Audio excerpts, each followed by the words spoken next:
À la fin du dernier cours, j'ai expliqué une décomposition, comment rendre géométrique la préstabilisation des intervalles orbitales. Cette préstabilisation cohomologiquement consiste à la décomposition de la cohomologie d'une fibre de Hitchin par rapport à l'action du groupe de composants connexes du champ de Picard. L'un des avantages décisifs de l'usage de la fibration de Hitchin pour l'étude des problèmes d'analyse harmonique comme les intervalles orbitales est qu'on peut étudier ces décompositions en famille. Donc il ne s'agit plus de démontrer identité par identité, mais de démontrer ces égalités en famille. Donc aujourd'hui, la première partie du cours aujourd'hui, je vais expliquer comment construire ces décompositions en famille. Donc, en particulier, on va commencer par comprendre comment le groupe de composants connexes des fibres du champ de Picard varie quand le paramètre A varie. Pour commencer, on va étudier l'exemple SN2.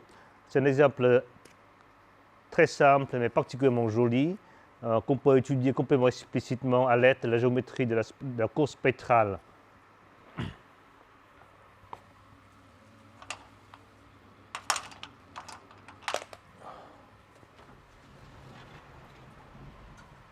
On va donc commencer par l'étude du KSN2.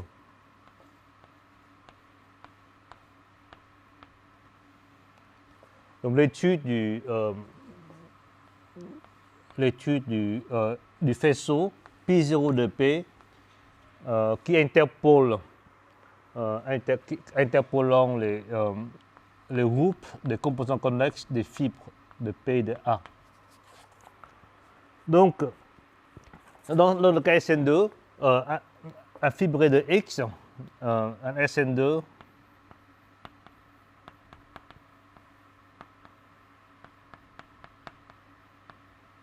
est donc est un paire est un paire V et Phi, où V est un fibre vectorien de rang 2,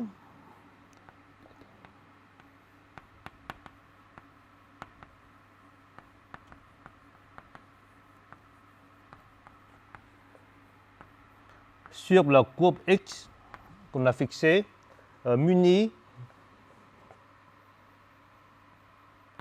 d'une trivialisation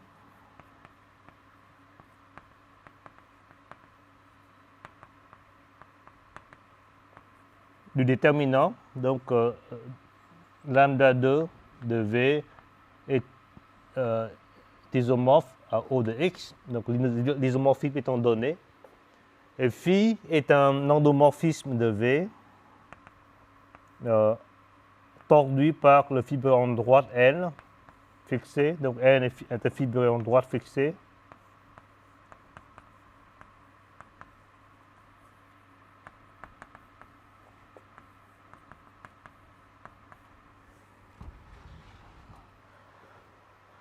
Ayant la propriété que la trace de phi comme un élément comme une section globale de L est nulle.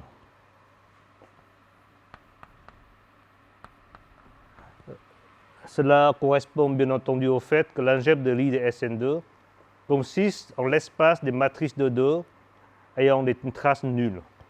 Donc sur la courbe X, on a donc un champ de X, un endomorphisme V dont V tordu par L, tel que la trace comme une section globale de L est nulle. Et donc M est l'espace de module, le champ de module de thème paire V et Phi. Comme ci-dessus.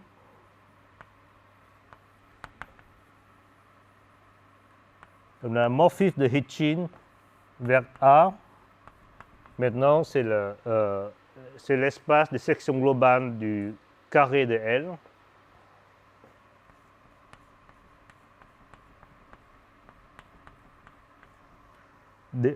Défini par en envoyant V phi sur le déterminant de phi, qui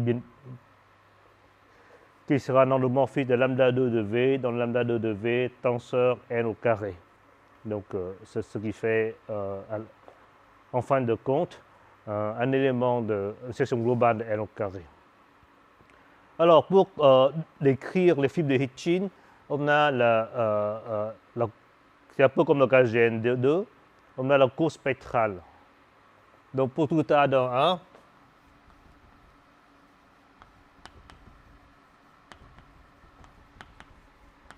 on a la courbe spectrale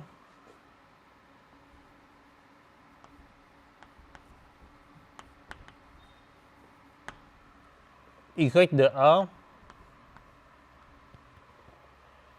contenu dans l'espace total du fibrone droite L est défini par l'équation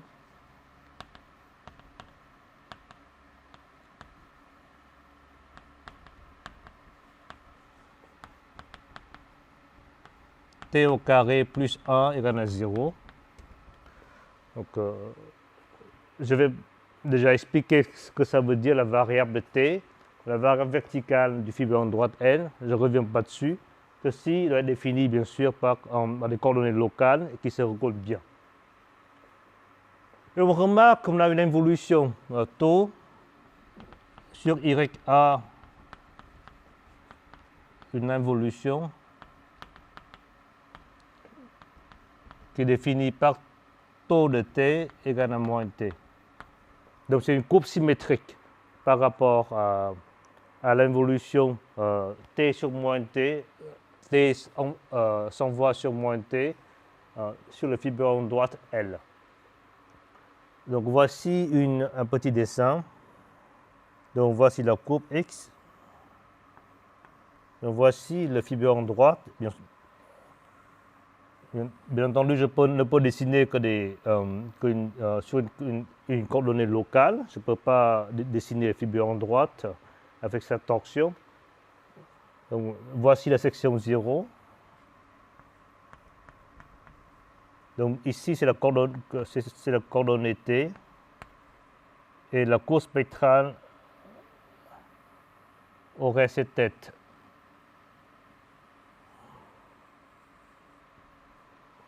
Donc c'est la courbe Y1 définie par l'équation T au carré plus A égale à 0. Donc en supposant que A est non nul,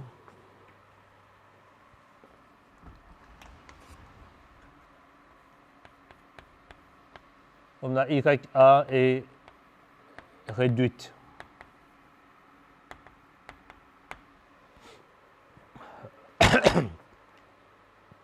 Il y a tout de même deux cas. Le cas où la courbe spectrale est réductible. Donc il y aura deux foyers échangés par l'involution de taux. Et l'autre cas est lorsque la courbe spectrale est irréductible. Il y a plusieurs composantes. Alors, le calcul de composants connexes va déjà se diviser en ces deux cas. Mais d'abord, on va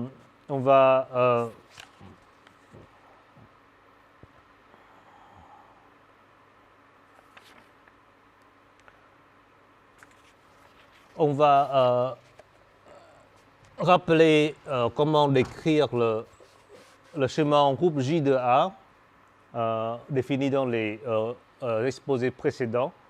On a donc un schéma en groupe J de A qui est défini comme A, l'image réciproque par A du centralisateur régulier J, défini sur le C. C est ici en fait simplement ça revient à l'espace total de A. Dans ce cas-là, donc je vais donner notation. Ici, on a la projection de YA sur X sera dénoté P de A. Il est pas difficile de vérifier que ça va être l'image directe du faisceau associé au groupe multiplicatif. Donc c'est la restriction à la veille de GM de YA à X le long du morphisme PA qui est un morphisme fini et plat de degré 2. Et puis on prend la partie taux égale à moins 1. Voilà, on remarque que si on note U de A, le complémentaire du diviseur 0 de A, alors PA de YA sur X est étal et fini étant degré 2 au-dessus de UA, de cet ouvert. De sorte que la restriction du schéma en groupe JA à UA est un tore.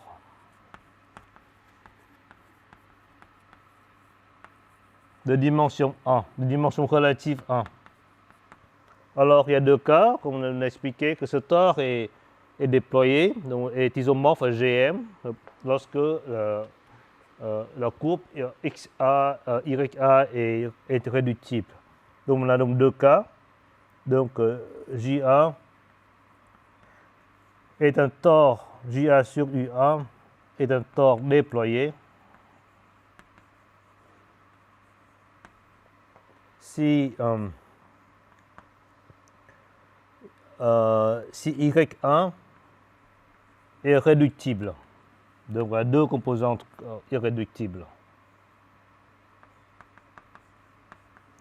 Et JA, c'est un tore de dimension 1 non déployé.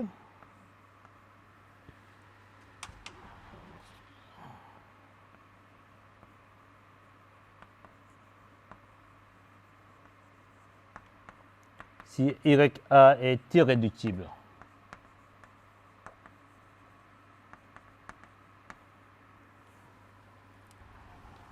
Alors, le calcul des groupes de composants connexes de PA, donc on veut calculer Pi0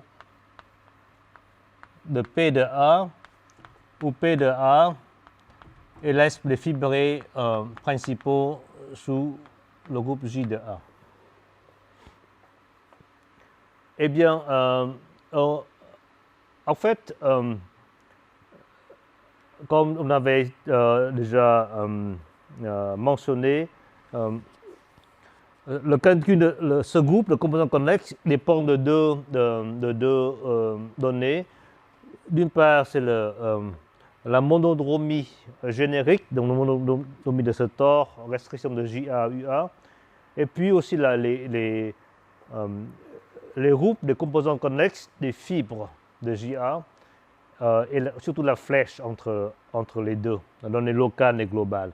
Donc, faisons cette analyse en détail dans ce cas SN2. On a pour tout X, on note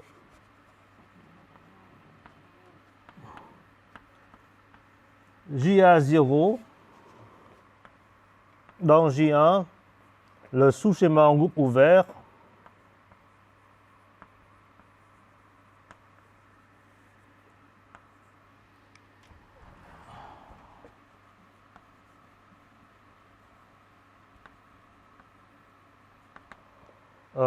dont ayant les fibres connexes.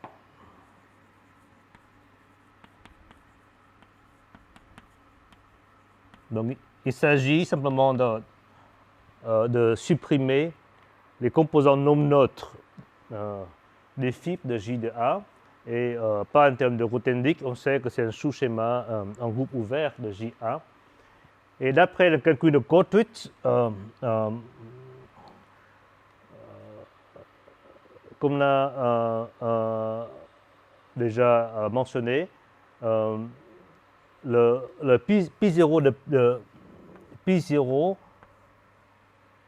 des fibres de JA0, donc les champs de Picard des J0A fibrés, dépend seulement de la fibre générique de J de A, parce que là, on a déjà fait le nécessaire pour que toutes les fibres de JA0 soient connexes. Et bien dans ce cas-là, c'est simplement les co-invariants sous le groupe de Galois des groupes de cocaractères. Donc dans le premier cas, le groupe de Galois agit trivialement, donc on a simplement Z. Z lorsque YA est réductible.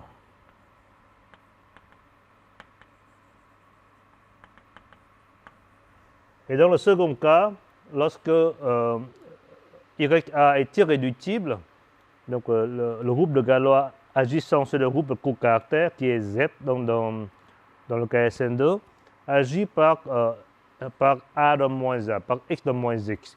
Donc le co-invariant sera Z sur 2Z simplement. Donc ce sera Z sur 2Z si YA est irréductible.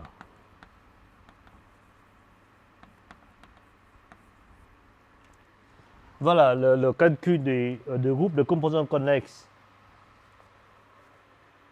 des fibrés sous JA0 est relativement simple. De nouveau, il ne dépend que de la monodromie générique, donc le co-invariant de la monodromie, dans le groupe de cocaractères. Dans le cas SN2, c'est extrêmement simple. Le calcul de fibres de JA est en fait beaucoup plus intéressant.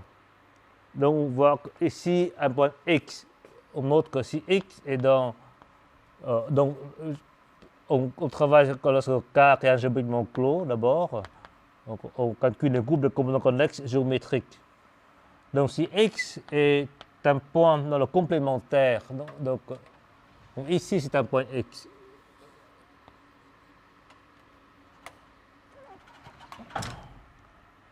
De X moins UA, alors par ces définitions, oui, c'est une fonction sur Y de A au voisinage de ce point de ramification, une fonction satisfaisant que son inverse et sa transposition par taux sont les mêmes. Alors, donc la valeur de la fonction à ce point peut être ou bien plus 1 ou bien moins 1. Donc par ce raisonnement, on voit que par définition, comme J de A et PA étant O de GM taux moins 1, on voit que la fibre générique, la fibre spéciale de la composante connexe de J de A en le point X est Z sur 2Z.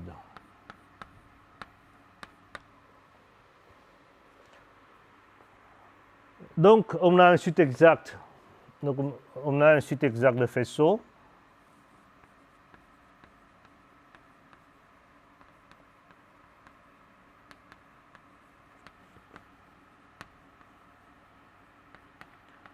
Sur X, donc on a le 0 dans JA 0 dans J de A. Donc JA0, c'est les composants neutres de J de A. Et le noyau est un faisceau fini qui est la somme de Z sur 2Z, de copies de Z sur 2Z indexées par les points X, donc supportées par le point X, avec X dans le lieu de branchement, X moins U de A. On en déduit une suite exacte longue de cohomologie. La suite longue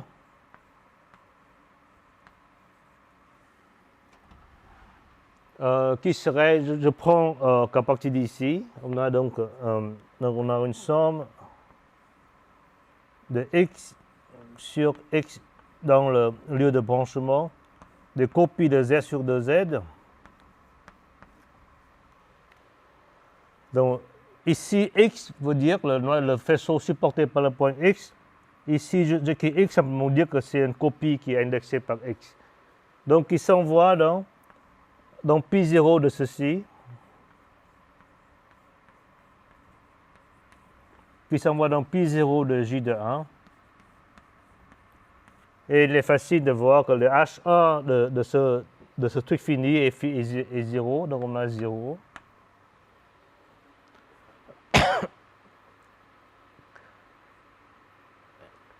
Et on a ceci, on a dans le cas où YA est réductible, ceci est Z.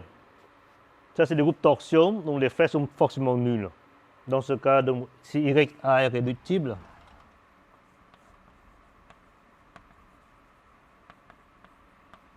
donc on va noter, ça c'est les sommes des bords, donc noter delta X. Alors delta X est nécessairement 0. Alors K pi 0 de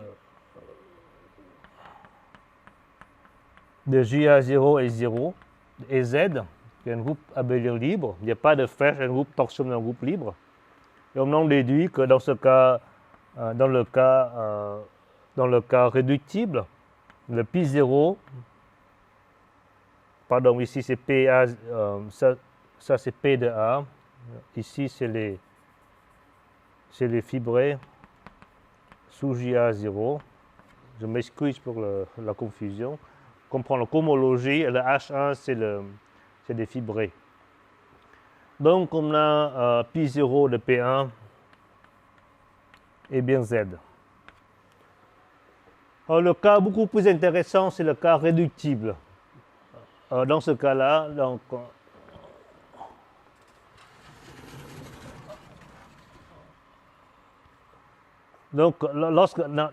lorsque Y1 est irréductible,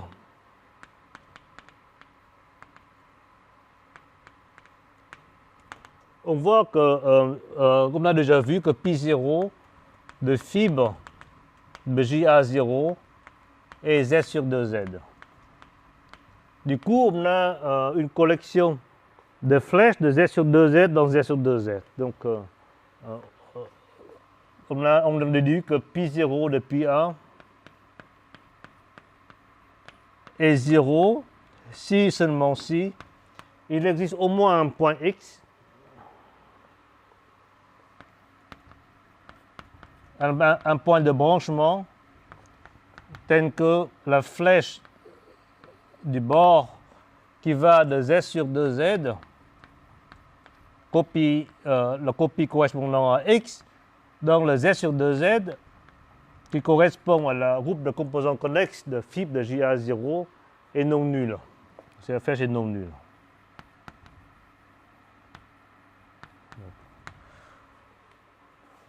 Donc, on doit déterminer quand est-ce que cette flèche est nulle, quand est-ce qu'elle est non nulle. Lorsque l'une des flèches est nulle, automatiquement, le quotient doit être 0.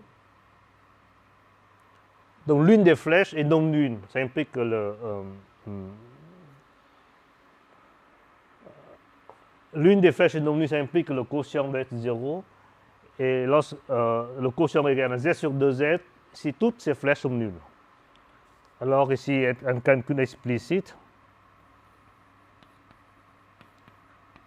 montre en fait remarquable que delta X sur Z sur 2Z, X à Z sur 2Z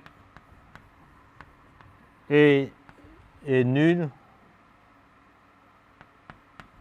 si et seulement si le point de branchement est en fait à deux branches. Si Y1, c'est le point de ramification de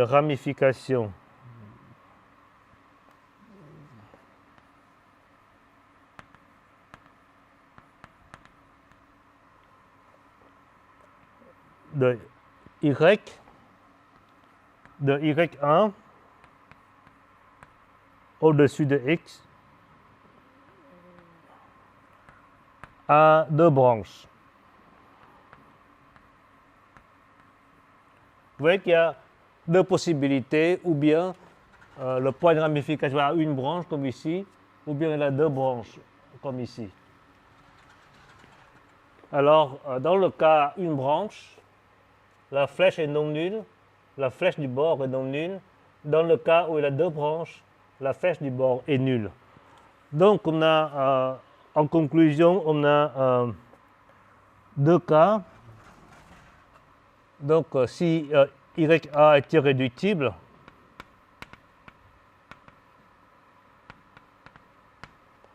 alors on a Pi0 de P de A va être nul si la cause spectrale, si YA a au moins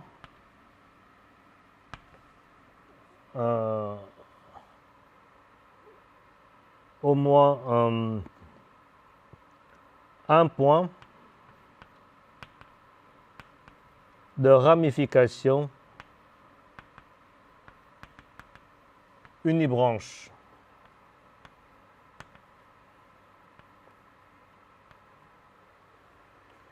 Dans le cas contraire, on a Pi0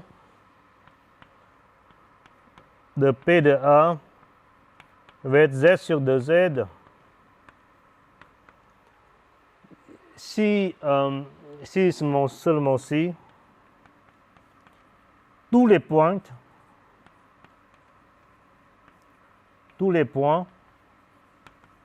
de ramification de YA sur X sont en deux branches.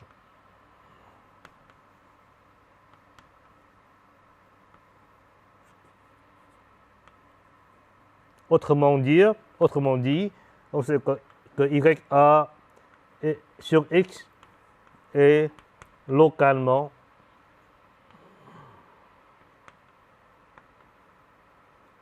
réductible. Donc la courbe YA globalement est une courbe irréductible, mais localement en tous les points, aussi bien les points non ramification ou les points ramification, il y a toujours deux branches.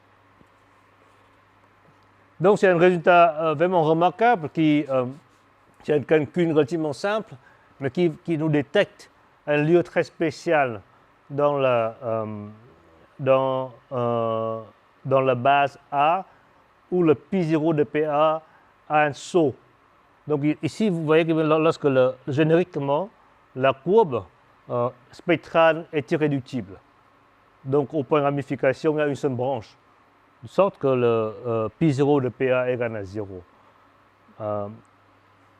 Il y a ce phénomène de saut apparaît lorsque les courbes sont localement unibranches. Alors pour voir plus explicitement ce que cela représente, on va donc dans le cas 2,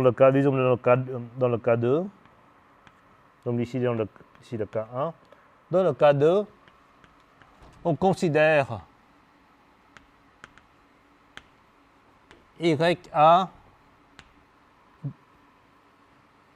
flat la normalisation YA bémol, la normalisation de YA.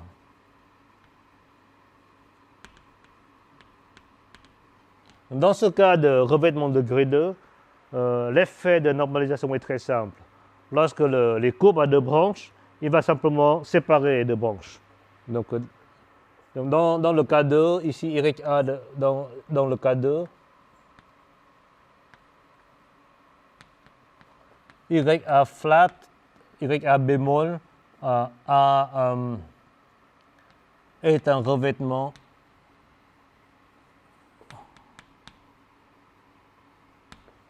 étal, fini, étal de degré 2. de x. Donc par la théorie habituelle d'analyser les revêtements de degré 2, donc c'est un mu2 de torseur, donc ça correspond donc à un point de torsion de la jacobienne. Donc YA bémol correspond à un point de 2 torsion dans la jacobienne. La jacobienne de x. Donc il y en a un nombre fini, il y en a autant que 2 à la puissance de genre de x. Évidemment, on doit enlever 0 qui correspond au point de 2 torsion trivial. Donc il y a autant que 2 à la puissance g moins 1. Tn de Tn revêtement fini état de degré 2. Donc on a L, donc on a E, on va noter E comme ça, E rond, un fibré en droite, sur X, tel que epsilon au carré et O de X. Et dans ce cas-là, on voit que donc dans ce cas-là, on a A va être B au carré, où B est une section non pas de L, mais N tordu par ce carré de l'unité. Oui. Et donc on a, voici notre espace de Hitchin. Il y a point 0. Il y a une sorte des lieux. Il y en a une qui correspond au lieu de réductible, où pi0 de P de A est égal à Z. Les autres points correspondent à ces points de deux torsions de la jacobienne. Donc il y a pi0 de P de A va égal à Z sur 2Z. Donc il y en a autant de droites ou de branches comme ça que 2 à la puissance le genre de la courbe. Et partout ailleurs, c'est 0. Et vous voyez, si vous comparez à ce cas, YA est réductible. YA est réductible si seulement si A et B au carré, il y a une racine carrée, où B est une section globale de N. Donc, vous voyez que dans ce cas-là, on a T au carré plus 1, peut-être moins B au carré si vous voulez. Il va être T plus B fois T moins B. Pour faire joli, on pourrait mettre un moins ici. Ça n'a pas beaucoup d'importance si on n'est pas en caractéristique 2. Voilà. Vous voyez, donc on a la description complète de pi0 de P dans ce cas. C'est un faisceau en groupe abélien qui est nul génériquement. Ce n'est pas étonnant que c'est nul. C'est 0 parce que le groupe de composants de l'espace de fibre SN2 est connexe. SN2 est un groupe simplement connexe. Ensuite, on a un lieu hyperbolique où le groupe pi0 de PA a un saut sur le rang libre. Sur ce lieu, pi0 de PA, c'est le groupe Z. Mais beaucoup plus intéressant sont 2 puissance G moins 1 branches qui correspondent à des racines d'unités non triviales, donc sur lesquelles on a un pi0 de PRN Z sur 2Z. Et notons aussi que ce lieu,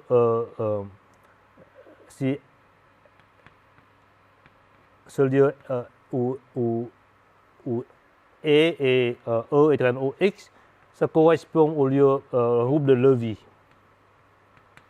GM, dans SN2, alors que les E au carré, les racines non triviales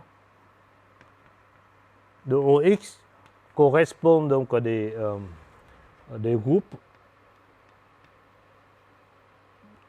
exactement au groupe endoscopique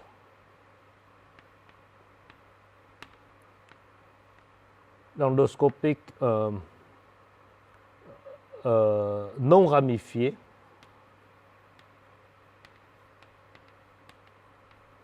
de SN2.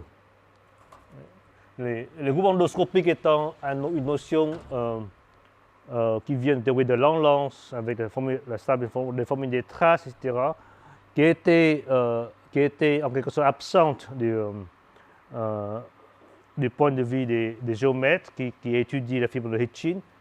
Mais en étudiant le groupe de symétrie des fibres de Hitchin, ces groupes apparaissent en fait complètement naturellement. Sous un petit bémol est qu'en fait, dans le cas SN2, un avatar de groupe endoscopique ont aussi déjà apparu dans les travaux de Hausen et Tadas. Voilà, maintenant je vais tirer des conséquences cohomologiques, toujours dans le cas SN2, d'une conséquence cohomologique. Donc on a le morphisme de Hitchin F de M dans A. Et je vais me restreindre dans la partie anisotrope. Donc A ani correspond à enlever cette branche hyperbolique. Donc on a M ani, A ani. Donc maintenant, je vais faire un morphisme propre, donc en particulier de type fini. Et M ani, c'est un champ de ligne même forte.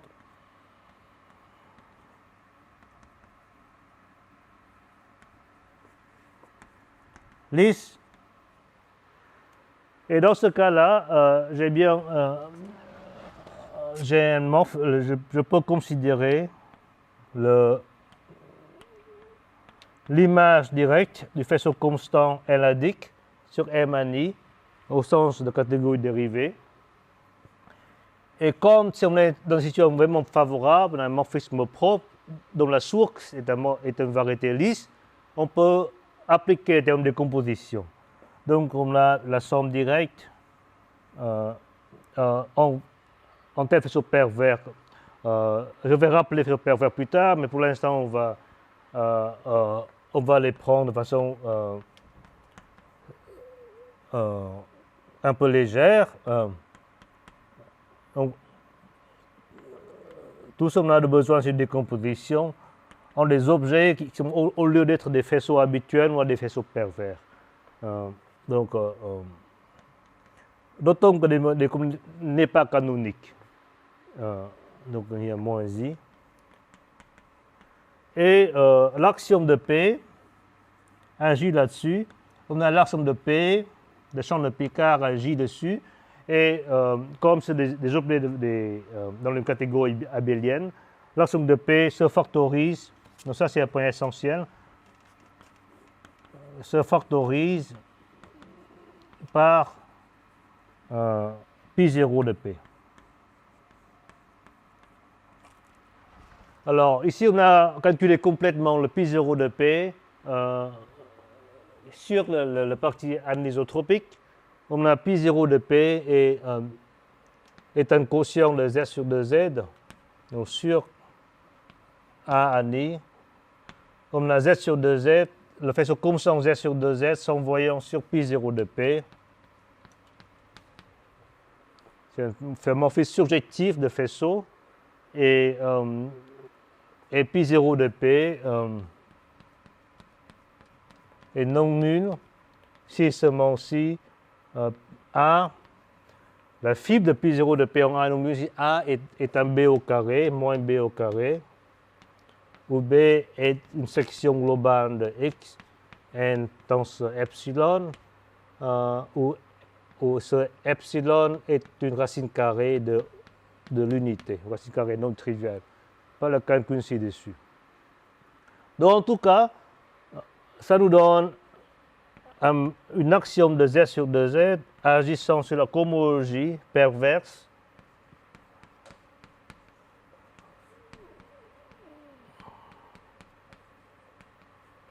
qui décompose cet objet de catégorie abélienne de faisceau pervers en la partie plus et moins. Donc on a PHI plus et PHI moins. Le Z sur 2Z agit trivialement sur la partie plus et agit non trivialement sur la partie moins. Donc pour l'instant, c'est purement définition, mais on voit que ça nous donne un sens à comment les intervalles méthane stables ainsi que les intervalles méthane kappa s'organisent en famille et cohomologiquement. Ça correspond à des compositions de la cohomologie du morphisme de Hitchin étant décomposé par l'axiome de groupe symétrie. Voilà, c'est un principe très simple. Quand on a une axiome de groupe sur quelque chose, cela décompose la chose dans une catégorie abélienne en des sommes directes des parties isotypiques. Ici, c'est le même principe, sauf que les objets sont plus compliqués. Ce sont des objets dans une catégorie de faisceaux pervers, mais ça ne fait rien. Ici, on porte une accentuation spéciale sur la partie PHI-. Vous voyez, le PHI-, c'est la partie au Z sur 2Z, agit non trivialement, agit par un signe. Or, ce groupe agissant à travers le Pi0 sur P. Le Pi0 sur P est trivial et 0 en dehors de celui endoscopique, qui correspond à ces branches indexées par les racines d'unité, racine du fibré trivial, la racine carrée du fibré trivial. Donc, ça implique en fait, à cause de la structure du groupe, ça implique un effet remarquable sur les faisceaux pervers qu'on n'obtient pas des compositions. C'est que le PHI de F, NI, QL, moins, est supporté par, donc j'ai noté ça, A epsilon, donc le lieu correspond à la racine carrée à epsilon, donc ici dans la rayon disjointe de A epsilon, où epsilon c'est une racine carrée de OX. Non trivial. En autre partie, bien sûr, on pourrait dire que la partie endoscopique n'apparaît que dans ce lien endoscopique, ce qui n'est pas étonnant, mais qui, vous voyez, c'est un fait qui est en même temps trivial et de l'autre côté très profond. On a des compositions et la forme générale des morceaux, en fait, dépendent non pas de ces morceaux, mais du groupe agissant. Donc ces morceaux sont très compliqués, alors que le groupe agissant, on a un contrôle quasiment complet. Donc voilà, et la preuve de lien fondamental consiste en fait à le ramener à un théorème de support. Le théorème de support est un énoncé qui est à l'opposé de celui-ci. Il dit que c'est exactement le support. Dans la partie PHI-, il n'y a pas de support plus petit que ces A epsilon. Et dans la partie plus, il n'y a pas de support plus petit que l'espace A tout entier. Je vais maintenant formuler le calcul de Pi0 de P, le faisceau de composants connexes des fibres du champ de Picard relatif P dans le cas général.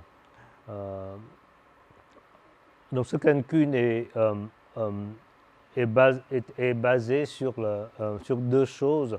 La première, c'est la description galoisienne du centralisateur régulier dû à Doene-Guest-Gorry, et d'autre part sur le fait de base et que lorsque le groupe pi est adjoint, ou plus généralement lorsque le centre de G est connexe, alors les fibres du centralisateur régulier est connexe.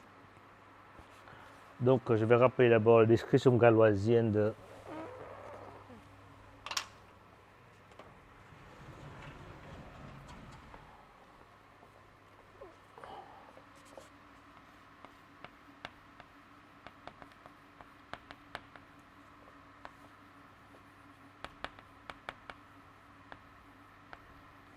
du centralisateur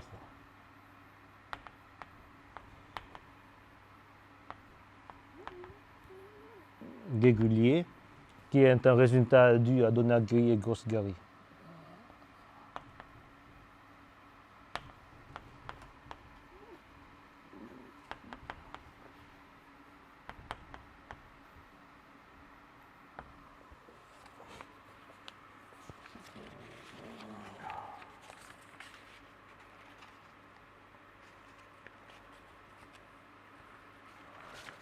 Bien.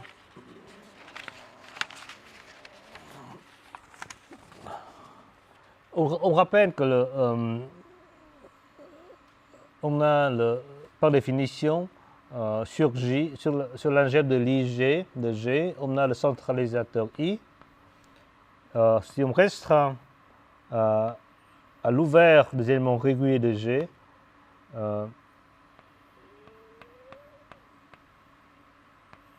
eh bien on obtient qui est un espace homogène relatif au-dessus de la base de Chevalley C, et J est la descente.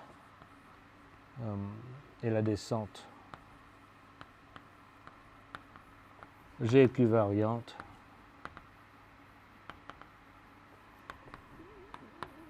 de I restreint à G règle. Donc je renvoie à l'un de mes cours précédents pour donner un sens précis à cet énoncé. Mais en tout cas, ça implique que si vous retirez J par G règle, eh bien vous obtenez un isomorphisme entre J et Y qui est G équivariant.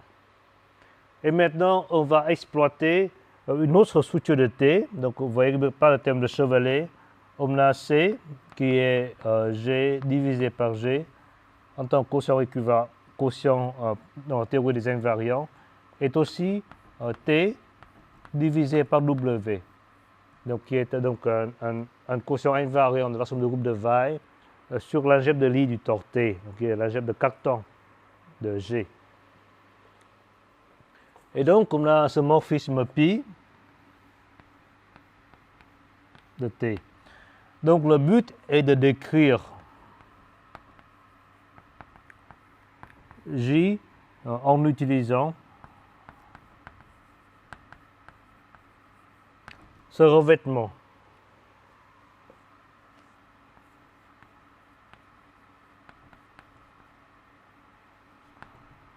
Fini et plat pi de W sur de T sur C qui est égal Loisien en quelque sorte.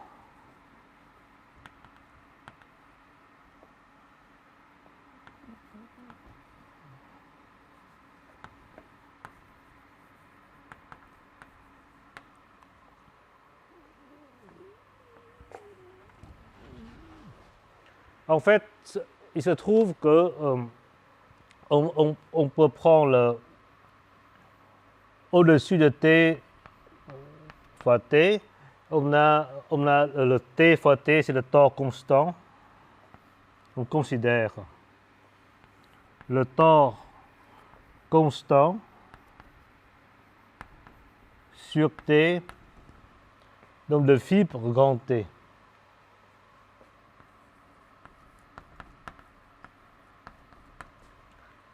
Et donc, on a pi est un nom O de T fois T. Donc, autrement dit, la restriction à la veille du tore constant T de l'algèbre de l'IT à la base de Chevalley C. Donc, ceci est puisque ce morphisme fini et plat, la restriction à la veille est un schéma en groupe.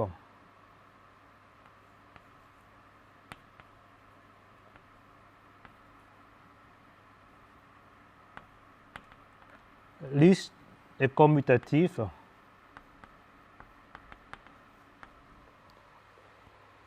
de dimension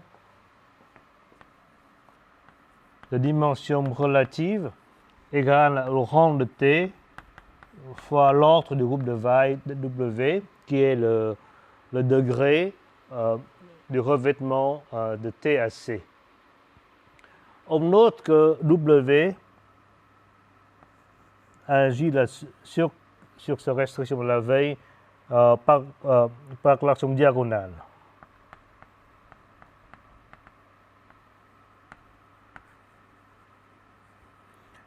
Donc, si en supposant que la caractéristique de K ne divise pas W, alors on a pi étant en bas de T fois T, W est encore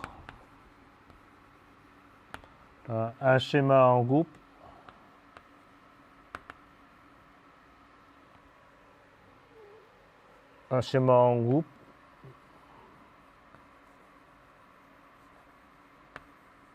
lisse et commutatif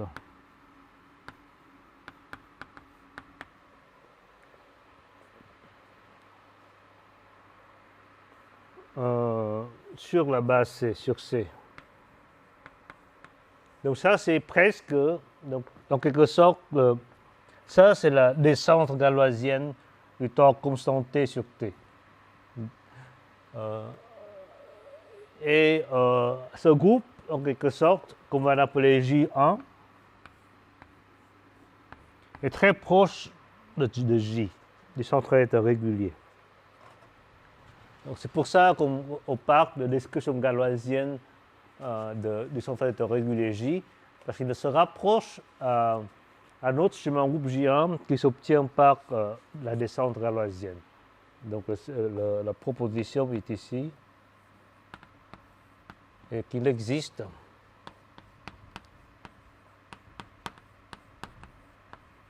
un homomorphisme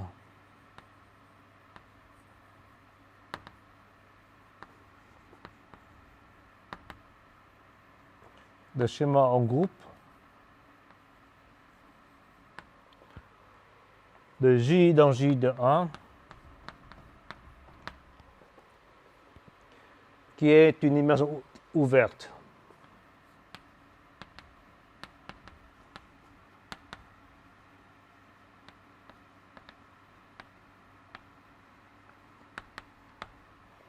Alors, dans ce cas, on voit que J, l'image de J est complètement déterminée. On a donc des immersions ouvertes, J0 dans J de 1, où J0 est le schéma en groupe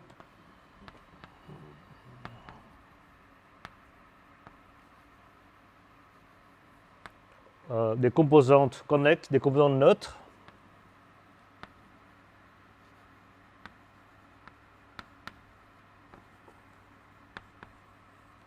des fibres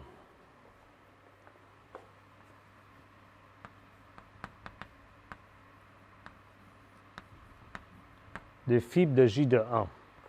De sorte que, en fait, J est coincé entre ces deux schémas en groupe, lesquels ne diffèrent que par le groupe de composantes connexes des fibres. De sorte que, en particulier,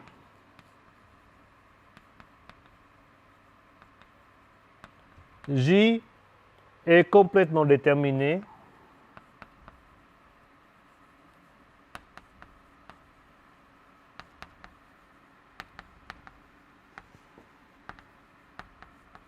par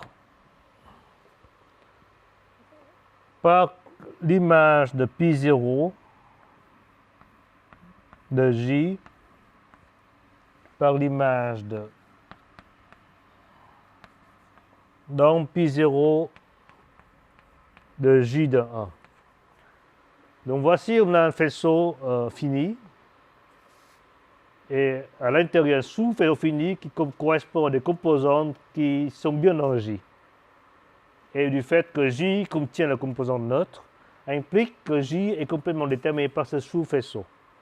Donc pour ayant ceci, pour déterminer complètement J, il suffit de déterminer ce pi0 de J. Alors il y a deux variantes de J, et la première qui est en fait le plus utile du point de vue endoscopique, c'est de dire qu'en fait on a si Z est le centre de G, alors on a un morphisme de Z fois C dans J qui induit une flèche et le composant connexe. Donc on a un pi0 de Z, de faisceau constant pi0 de Z, dans ce faisceau qui n'est pas constant, pi0 de J.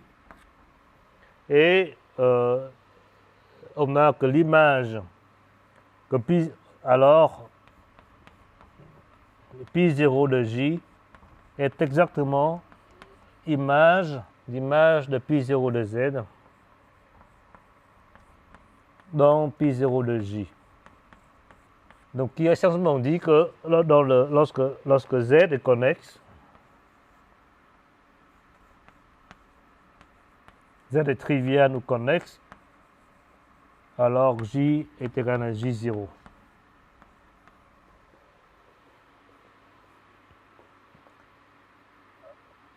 Donc ça, c'est la description que j'ai donnée en complément au théorème de Donner-Guess-Gorry. La description de Donner-Guess-Gorry est un peu différente, qui est moins adaptée aux problèmes endoscopiques, mais qui est très adaptée aux problèmes de dualité, que je vais expliquer dans l'un des cours suivants. Je donne aussi l'énoncé de Donner-Guess-Gorry. Et c'est donc comme suit.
Donc pour toute racine alpha,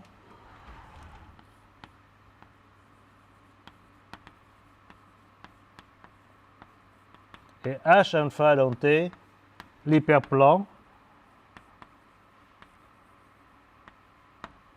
associé à alpha,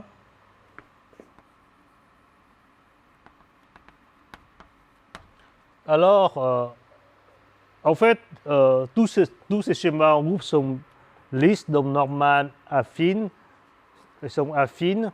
Les problèmes d'isomorphisme entre eux sont complètement déterminés par la restriction à des compléments, des ouverts en codimension 2. Donc il suffit de traiter, donc le J et JA sont des tors dans le complémentaire de H alpha, donc il n'y a rien à faire. Donc il faut seulement traiter ce qui se passe sur le point générique de H alpha. Donc au point générique,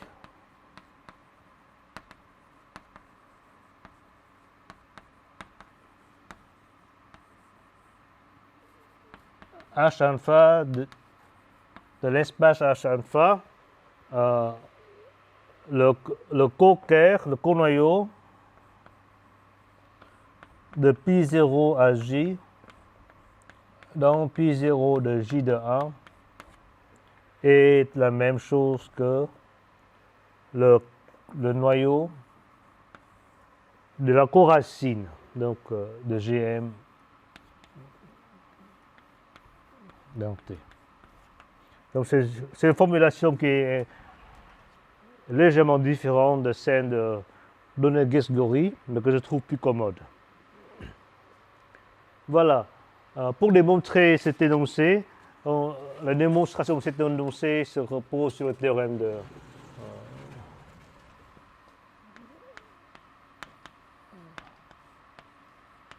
se repose sur la résolution simultanée de Grothendieck.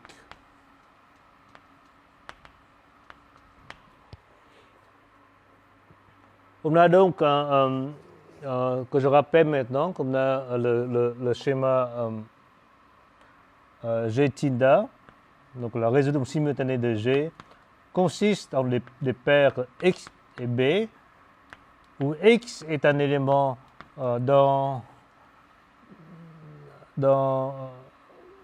disons GB, dans G, et GB est un sous-groupe c'est une classe dans G sur B, tel que AG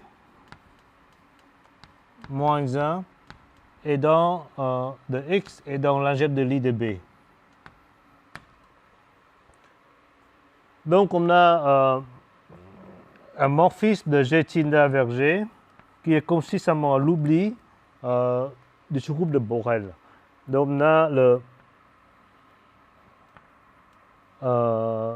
G vers C, le morphisme de Chevalet, dont les fibres sont en général ont des singularités, et on voit qu'il y a un morphisme de G tilde vers T, vers le carton, qui lui est de fibres lisses, donc qui résume simultanément toutes les fibres du morphisme de Chevalet. Donc ça c'est un diagramme commutatif. Ce morphisme consiste simplement à prendre cet élément, adjoint le G, moins A appliqué à X, qui est dans B, et donc réduit modulo le radical unipotent, et on obtient dans le levis de B, qui est canoniquement isomorphe alors à T. Donc qui est de plus qui est cartésien,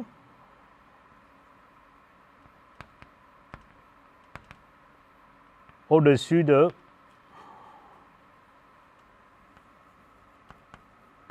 G règle. Ça veut dire qu'on a ce diagramme G règle. Si on se restreint à la partie la plus simple de ce diagramme de Grothendieck-Springer, donc on partit G règle, là où le morphisme qui est lisse, eh bien on obtient, on pourrait s'attendre à avoir un morphisme lisse, donc un morphisme, un diagramme cartésien. Donc il n'y a pas vraiment de résolution, mais c'est simplement un produit cartésien au-dessus du lieu lisse de qui.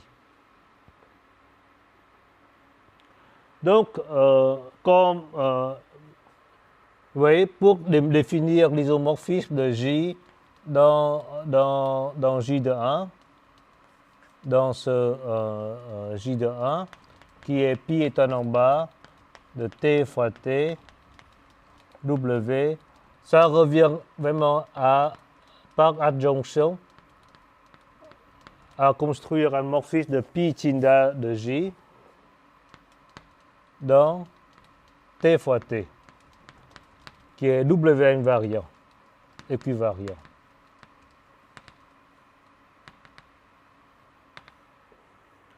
Alors, puisque c'est le diagramme cartésien, on peut le faire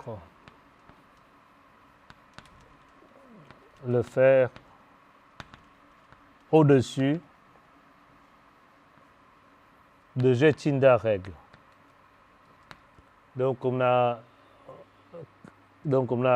si on note ici pi de G règle, donc il suffit en fait de construire un morphisme de pi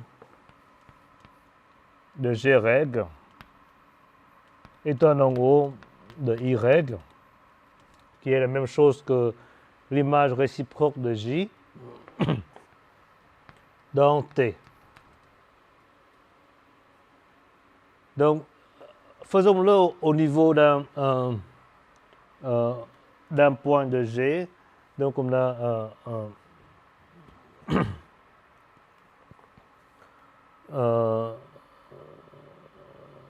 si X est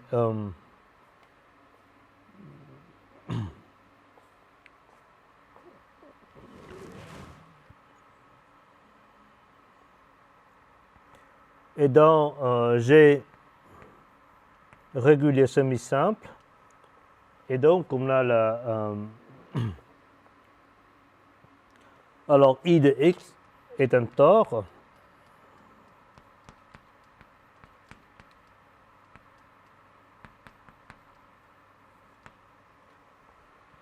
donc qui agit donc sur la fibre de la résolution de Grothendieck au-dessus de X. On a donc I de X agit sur pi X, pi moins 1, pi G moins A de X. La fibre de la résolution de Grothendieck au-dessus de X. Alors, on remarque que ça, c'est un tore. Et ça, c'est un ensemble discret. Donc, ça implique que Ix agit trivialement.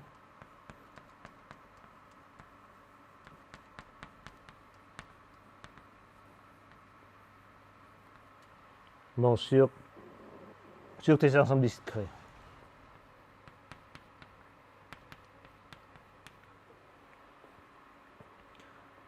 Cela implique que pour tout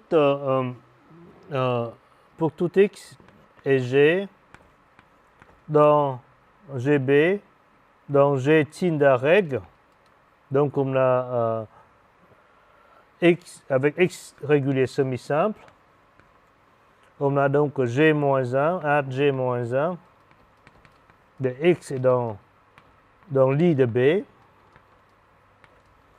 Donc cela implique en fait que I de X et par le fait que I de X agit trivialement sur la fibre de Grothendieck-Springer, on a I de X doit être inclus dans G moins A de B. Donc on a un morphisme vers B. Et donc on a un morphisme vers T par le quotient par l'unipotent. Donc on a ce morphisme désiré de J vers T est bien défini sur le lieu régulièrement semi-simple, canoniquement défini. Alors, comment l'étendre ceci, cet morphisme du lieu régulier semi-simple à tout le lieu régulier, G règle? Eh bien ici on s'appuie sur le fait que alors, cet argument ne marche plus parce que J de X peut ne pas être connexe. Donc, il ne peut pas impliquer que J de X agit trivialement sur la fibre de Grothendieck-Springer. Mais ici, on est sauvé du fait que le morphisme J, le centralité régulier, est plat, ou lisse, en fait, lisse. Ici, platitude suffit au-dessus de C. Et la platitude permet le prolongement d'identité.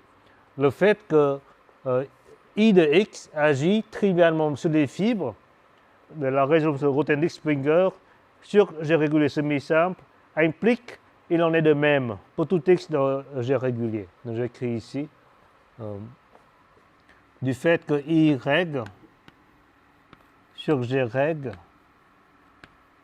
est plat implique que pour tout X dans J reg, I de X agit trivialement sur la fibre de pi étonnant O de X, pi G étonnant O de X. Et donc on peut finir par la même chose, donc Ix, la sous-groupe de adjoint de G-A de B, et donc ça, disons, canonique B en utilisant le transport par G et puis la projection vers T nous donne bien cet homomorphisme canonique de Y vers T. Donc on a donc bien un morphisme. Donc cela nous donne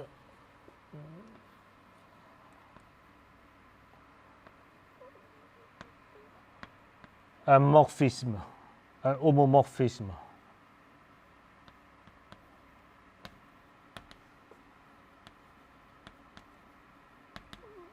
Le schéma en groupe.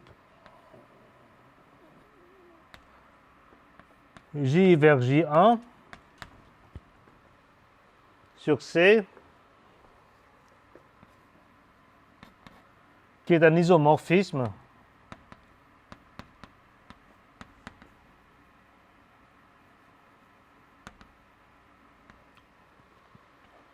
sur le lieu C régulier semi-simple, sur lesquels J et J1 sont des tores. Maintenant, il s'agit de vérifier des énoncés un peu plus raffinés ici sur les composants connexes des fibres. Alors pour cela, et puis de montrer en fait que J dans J1 est une immersion ouverte. Donc pour démontrer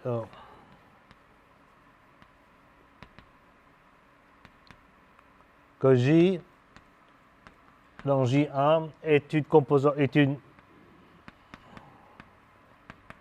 immersion ouverte, et vérifier les caractérisations, les deux caractérisations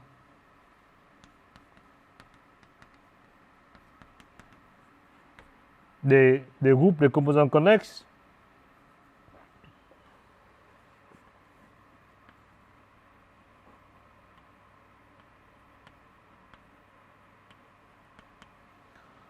des fibres de J. Il suffit de le faire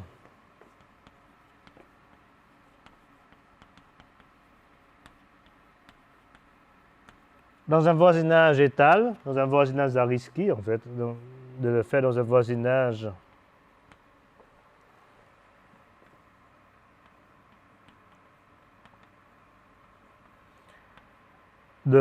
du point générique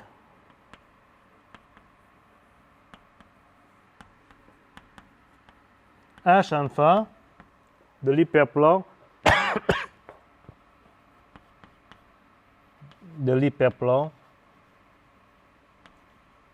H alpha, défini par la racine alpha, pour chaque racine alpha. Alors, vous voyez que quand on a un point général H alpha, ça nous donne le centralisateur de H alpha dans G est un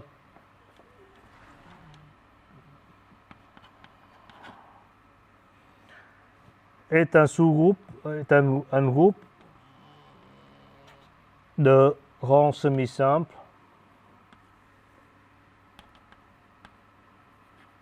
égal à 1. En quelque sorte, une fois qu'on se localise au voisinage d'un point général et du point générique de l'hyperplan H alpha, la seule racine qui survit, c'est alpha. Du coup, il n'y a plus qu'une seule racine alpha et son opposé moins alpha. Toutes les autres racines auraient disparu, ce qui fait que le centralisateur est un groupe de rang semi-simple égal à 1. Donc on a des situations comme un tore S fois Gn2, S fois Sn2 ou S fois Pgn2. Donc on peut traiter et on peut vérifier les énoncés de façon cas par cas, si vous voulez. Mais la vérification sont faciles mais un peu pénibles. Il y a 3 cas. Chaque cas c'est relativement simple. On a des causes spectrales faciles à manipuler. Mais j'insiste sur le fait qu'il y a quand même 2 principes de base. Le premier, c'est le groupe de composants connexes de J et l'image du groupe de composants connexes du centre de G. En particulier, lorsque le centre est connexe, J a les fibres connexes. Le second principe, c'est qu'on peut aussi décrire le conoyau. Le conoyau de J, pi0 de J, donc pi de J de 1, sur au point générique H alpha de alpha, est donné par le noyau de la coracine alpha check. Ce résultat paraît un peu surprenant, mais ça rentre dans les calculs.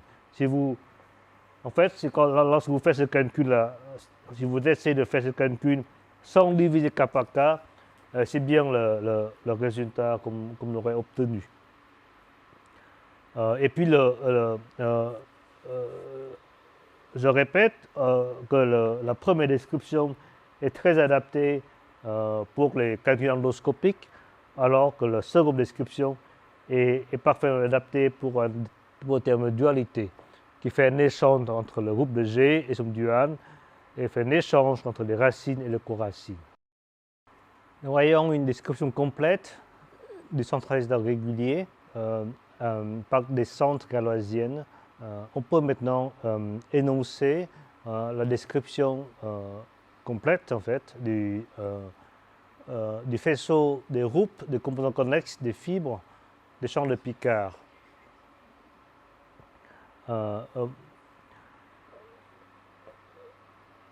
Pour ces descriptions, vous voyez que dans le cas SN2, le pi0 de P est un quotient du faisceau constant Z. Alors, dans le cas général, c'est plus tout à fait le cas à cause il y a une monodromie du groupe de Weil qu'il faut élucider.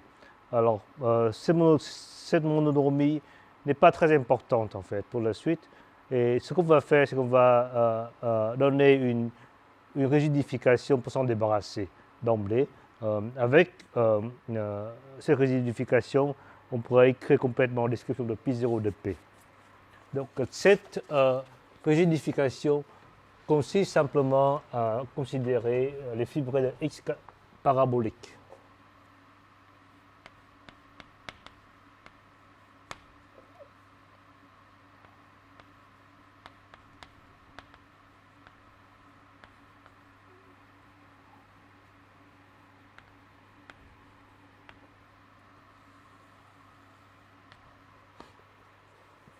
Donc de type Iori.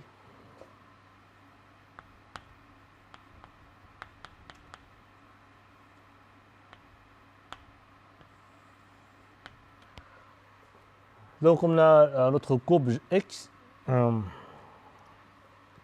se donne un point X dans X. Au-dessus duquel on va introduire une rigidification supplémentaire. Et j'ai un schéma en groupe.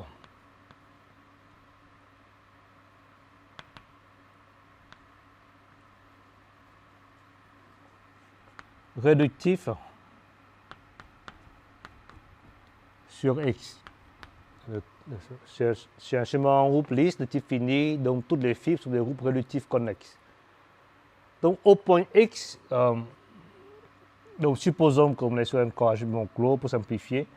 Donc au point X, on va introduire le groupe d'Iori I de X, et dans GOX, un sous-groupe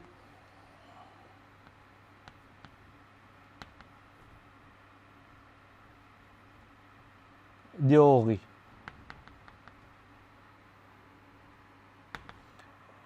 Et par la discussion du schéma en groupe, la classification du schéma en groupe sur une courbe, ayant donné un sous-groupe borné, on peut construire un nouveau schéma en groupe, donc comme G, I de X est un schéma en groupe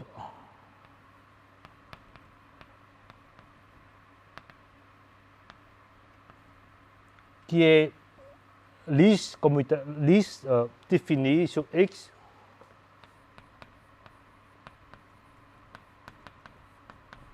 caractérisée par ces deux propriétés. Premièrement, on a la G, restriction à l'ouvert X privé du point X, donc GIX, et la même chose que G, restreint la même ouvert. Mais sur le disque formel, autour de X, on a GIX, de OX, donc les sections au-dessus du disque formel. Au lieu d'être G de OX, on va prendre le sous plus petit. On a I de X. Et donc GIX existe, est unique. De nouveau, pas le recoupement formel de Bovin-Laszlo. Le théorème de recollement formel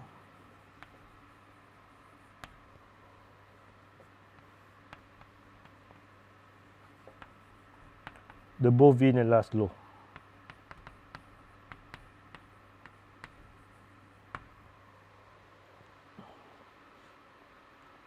Voilà.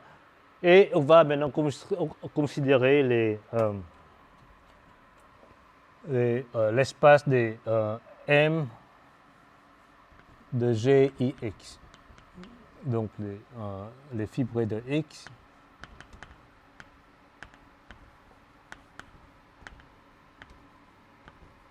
par rapport pour G de IX au lieu de G.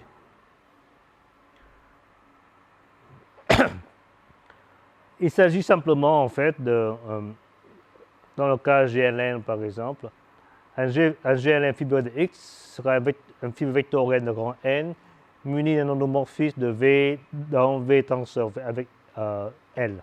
L étant le fibre en droite, comme on l'a fixé. Et maintenant, l'introduction d'une structure parabolique au point X consiste en fait à une filtration, un drapeau complet de la fibre de V en X qui est stable sous l'axiome du champ de X. Donc c'est ça qu'il s'agit. En fait, ce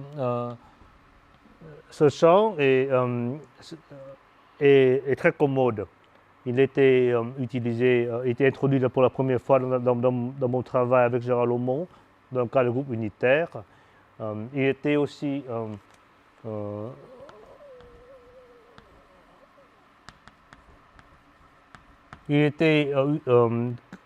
étudié de façon systématique dans la thèse de Ziwei Yun. Il est ensuite étudié beaucoup dans le travaux de Lomont et Chaudoir sur les fondamentaux pondérés, donc sur lequel on reviendra dans l'un des cours prochains. En fait, on ne va pas. Ce champ est très intéressant du point de vue théorie de pointation locale, surtout d'Iori, qui a été exploité dans les travaux de Yun. Pour nous, ça joue plutôt un rôle plus technique, parce qu'on va se restreindre à l'ouvert A X, c'est l'ouvert de A dans X dans C, tel que A de X soit dans l'ouvert C régulier semi-simple. Alors, au-dessus de A de X,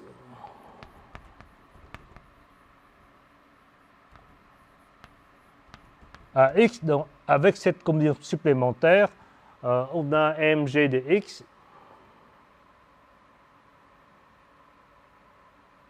On a une autre description de MG de X, donc MG de IX sera simplement peut décrire comme E phi et une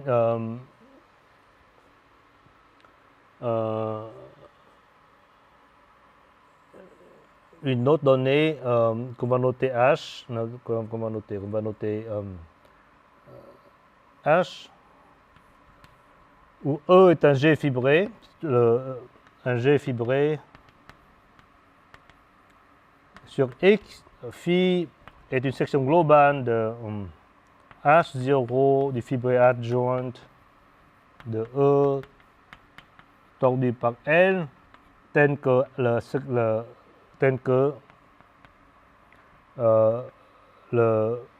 l'invariant de Hitchin, donc A qui va de X dans Cl, envoie A de X dans la partie régulière semi-simple. Et donc la donnée supplémentaire H ici est un élément dans T qui s'envoie sur A de X, T régulier semi-simple. Donc autrement dit, au-dessus de 10 de A de X, Mg, donc au-dessus de A de X, est un revêtement fini étal galoisien de groupe de Galois, le groupe de Weyl. Quand il s'agit de faire un choix parmi les W éléments dans T régulier semi-simple, donc l'image dans la base de Chevalley, c'est A de X. Donc bien sûr, ici, l'hypothèse essentielle est A de X dans C régulier semi-simple. Dans le cas où A de X n'est plus régulier semi-simple, ici, le champ est beaucoup plus compliqué. Mais on m'intéresse aussi le cas étudié par Yoon. Mais pour nous, on va nous limiter dans ces parties de A qui, telles que A est régulier semi-simple au point de X. Voilà, et donc avec ce choix, on a donc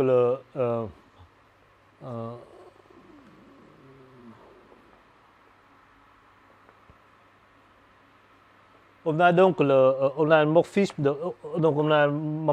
de Mg Ix au-dessus de A et A de X qui s'envoie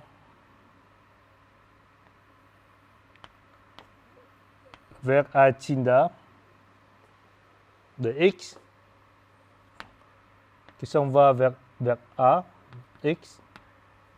Donc ici c'est le choix de H. Donc ici c'est A tel que A de X soit dans le régulier semi-simple.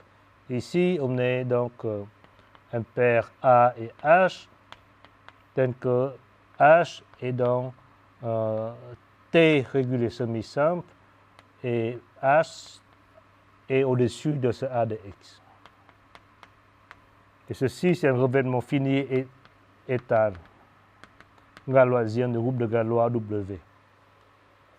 Et pour simplifier, on va noter ceci seulement M tilde de X. Et on a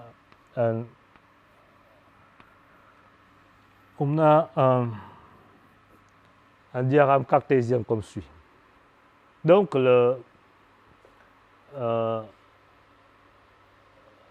comme c'est un revêtement fini étal galoisien,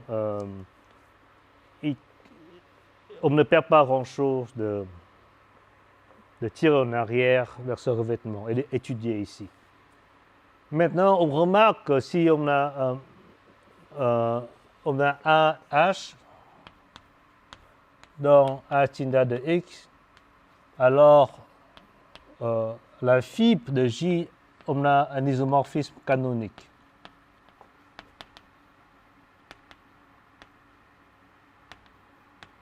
De J de A, la fibre de J de A au point X avec le torque T, qui est donné par H. C'est H qui, En quelque sorte, H, on peut aussi dire que c'est une trivialisation de ce tore, qui est un tore maximal, et on a H nous fait une conjugaison dans T. Avec cela, on a, donc ça c'est le premier lemme que je vais passer sous silence démonstration. Ensuite, une fois qu'on a cet isomorphisme, on a remarqué que, en fait, c'est même un isomorphisme complété formel.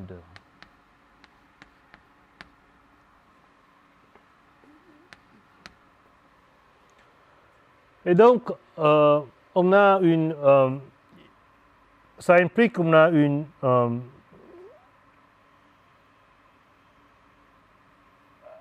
un homomorphisme canonique de la Grassmannienne affine de T au point X.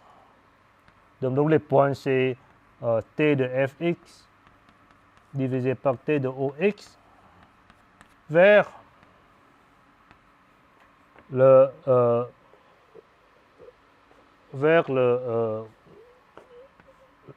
champ des fibrés principaux sous J de A. Donc ça, c'est simplement le morphisme local et global dans les fibrés. On a toujours la Grassmannienne affine, une flèche de la Grassmannienne affine dans les fibrés, qui s'obtient par le recombinant formel de Bovin-Laszlo. Et dans ce cas-ci, la restriction de JA au disque formel, c'est la même chose que le temps constant T, grâce au choix de ce H. Donc du coup, on a un morphisme de la Grassmannienne affine de T, donc qui est fixe, qui ne dépend pas de A, vers ce fibre de J de A. Et donc, une morphisme de pi0 de la Grassmannienne affine de Q de X de T vers le pi0 de, donc ceci est P de A, par définition, de P de A. Et on a fait le calcul que lorsque pour un temps constant, ceci est le groupe lambda, le groupe de cocaractères de GM dans T.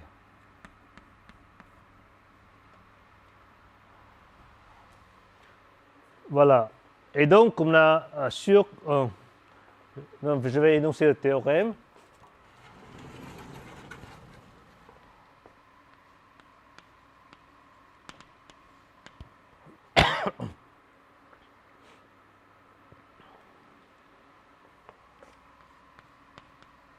Au-dessus de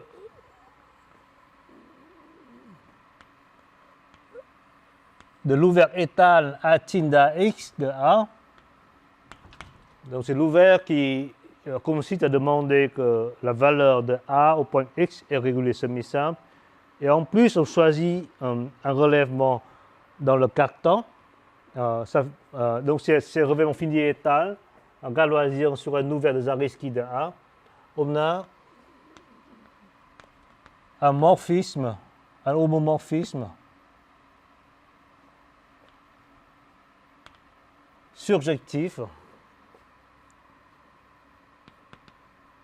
de faisceau constant lambda dans pi0 de P.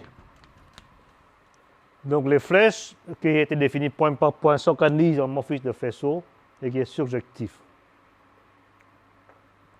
Et de plus, en fait, on a un point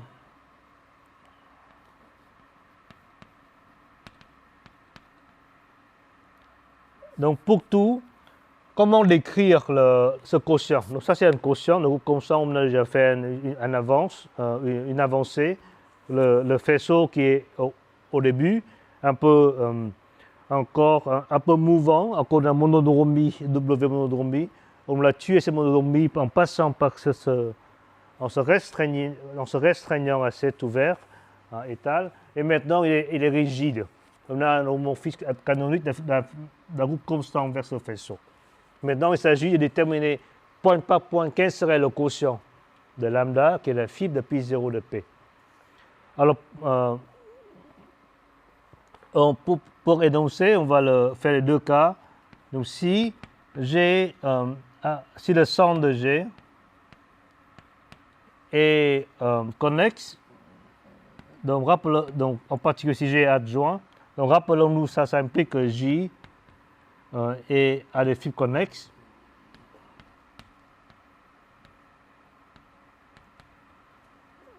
Alors,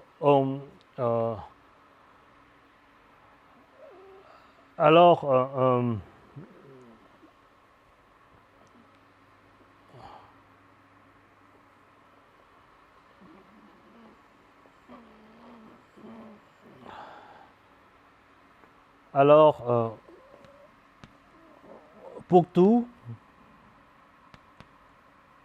A tilde, donc il y a un A et H, dans A tilde de X,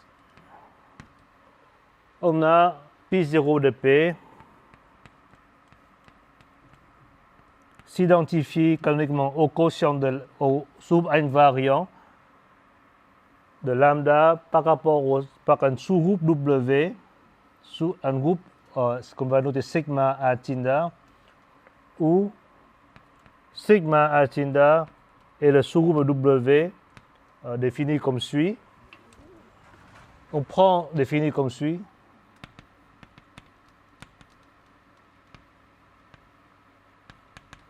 On prend on a donc A qui est un morphisme, une section de X dans Cn. Donc Cn a le revêtement caméral qui est le Tn, qui est tellement T. Et donc on a le revêtement caméral extinda de A qui s'obtient en formant ce produit cartésien. Et H est essentiellement un point de X. Donc ici, on a un point X fixé, et ici, on a un point T, un point de H dans X tilde. Et ici, le groupe sigma A tilde et le groupe un élément W dans W, tel que WH. Si on transforme H par l'élément de groupe de Y, eh bien, on se retrouve dans la même composante irréductible.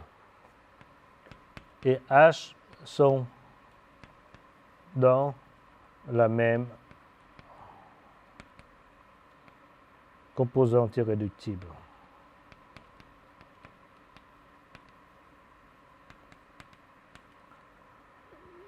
De la courbe camérale extinda de A. Donc vous voyez, c'est de nouveau un peu comme le cas SN2, mais plus compliqué. Le calcul se ramène à l'étude des composantes irréductibles de la courbe camérale. Et le point H nous donne l'une de ces composantes. Le groupe W agit transitivement sur cet ensemble de composantes et le groupe sigma A tilde est bien le sous-groupe de W qui stabilise la composante irréductible du point H. Et notons que H est un point étal, n'est pas un point ramifié, donc il y a une seule composante irréductible passant par H. Et le résultat est ceci.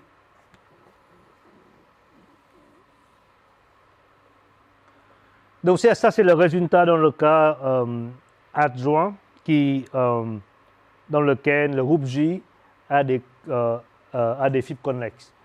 De sorte que le calcul de Pi0 de J de A dépend entièrement que de la fibre générique de J de A, donc la mononomie du tore qui est la fibre générique de J de A. Dans le cas général, le calcul est plus compliqué parce qu'il y a les fibres de J ne sont plus connexes, ne sont plus toutes connexes. Et il y a un calcul, donc un peu comme le cas SN2, de voir comment les composants connexes des fibres de J de A interagissent avec le groupe comme on l'a calculé dans le cas adjoint. En fait, même l'énoncé en général est un peu compliqué, mais il se trouve qu'il est magnifiquement adapté à la formulation endoscopique. Donc, le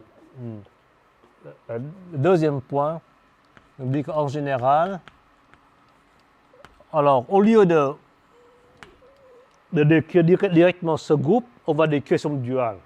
Donc, alors pour tout kappa, en fait c'est le même kappa qui se trouve dans l'intégrale européenne kappa, qui est un caractère de lambda dans C étoile ou dans L. Tout caractère du groupe de co-caractères, donc lambda et K est dans T chapeau de Qn étoile. On va noter H kappa,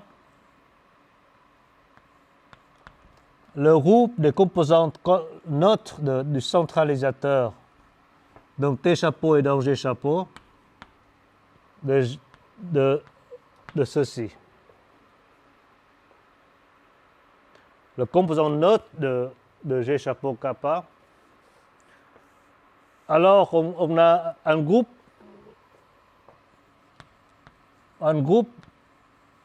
endoscopique non ramifié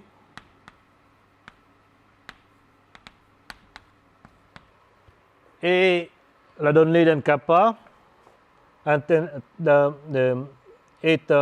donnée de ce H kappa avec un homomorphisme ρ du groupe de Galois de F, du corps de fonction de x, vers le groupe des composantes, donc vers le groupe des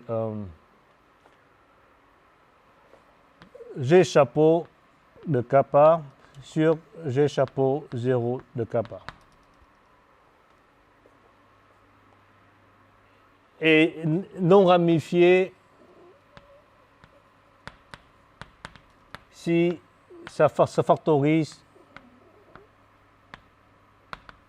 par le groupe fondamental de toute la courbe X. Alors, quand on a un morphisme comme ça, on a une flèche vers les automorphismes extérieurs de H kappa. Et donc, c'est la même chose que on notait ça H chapeau. Pardon, H chapeau. Et c'est la même chose que l'automorphisme extérieur de H, qui serait le groupe déployé dual à H chapeau. Et le ρ et le H donnent lieu à un nouveau groupe H ρ ρ, qui est un groupe endoscopique et non ramifié. Non ramifié lorsque le ρ, qui est un homomorphisme du groupe de Galois de point générique vers le groupe des composantes de centralisé de kappa, se factorise en fait par le groupe fondamental de X. Voilà, et l'énoncé est la suivante. Alors pour tout kappa, dans T chapeau de Qn étoile, eh bien, donc on a lambda, on a pi 0 de P de A tilde, donc on a kappa dans C étoile. Alors, au lieu de déterminer ce quotient, on peut spécifier exactement quels sont les kappa qui se factorisent par.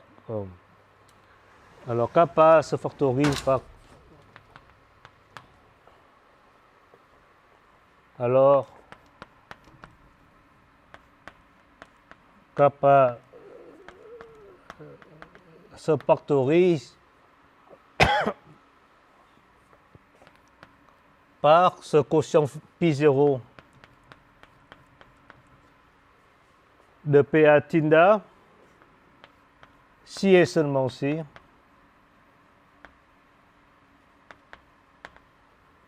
A tilde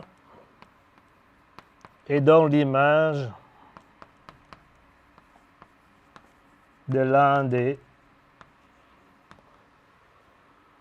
A tilde H rho. Pour rho, un automorphisme non ramifié, un pi1 de x vers le groupe de composantes G chapeau kappa divisé par G chapeau kappa 0. Donc c'est exactement la situation donc à SN2. Ce quotient est, en général, ce quotient est trivial. Donc ça se factorise par ce quotient 6, mais si kappa lui-même est trivial. Donc ça, c'est pas très intéressant. Mais lorsque kappa est une racine d'unité, alors ça se factorise par ce groupe. Si ce groupe en fait est donc trivial, Z sur 2Z, qui est le noyau de kappa. Et donc kappa se factorise par ce Z sur 2Z si seulement si A tilde vient d'un groupe endoscopique non ramifié qui dans le cas SN2 correspond à ces revêtements doubles non ramifiés de la courbe. Donc il y en a 2 puissance G moins 1 en général. Donc la situation SN2 se généralise complètement en général.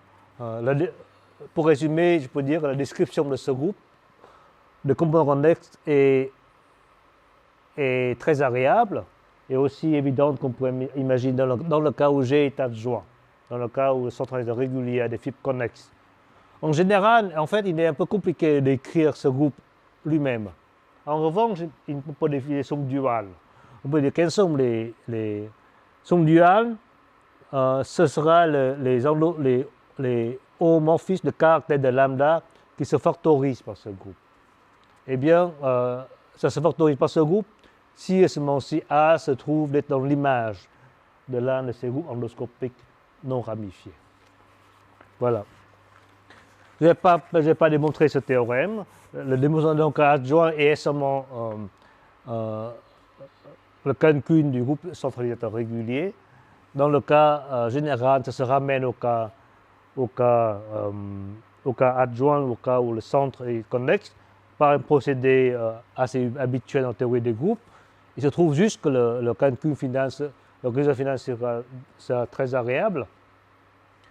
Mais maintenant, je vais dire un mot sur la conséquence de la stabilisation géométrique, la pré-stabilisation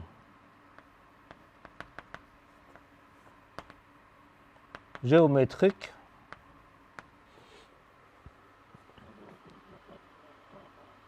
On a donc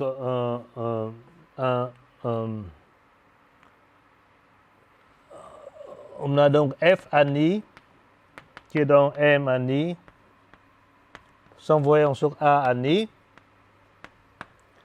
Et donc on a F, on a donc le P agi sur F ani étoile de l'image directe de Qn, donc qui est un faisceau pur, somme directe de faisceaux pervers décalés. Et donc P, il agit sur les PHI, la cohomologie pervers de ce complexe qui sont les faisceaux pervers purs. Et donc, on a, si on restreint sur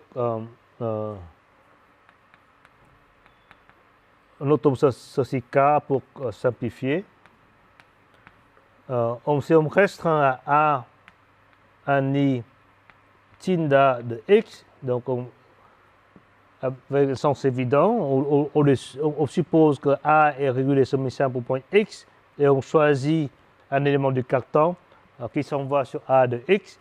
Alors on a une action ici de pi0 de P qui au-dessus de ce lieu est un quotient de lambda, de ce groupe constant lambda. Donc au lieu d'une action d'un schéma en groupe, qui est plus ou moins compliqué à cause de la monodromie, on en a un groupe constant, le groupe des co-caractères de T. Et en plus, ça c'est semi-simple, en le sens que lambda agit par dans le cas anisotropique, cette action se factorise par un quotient fini. Et donc, on a comme résultat une décomposition de P HIK comme une somme sur kappa dans T chapeau de QL torsion de PHI K kappa.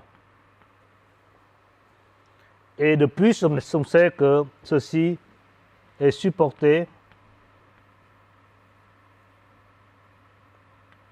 par la réunion des images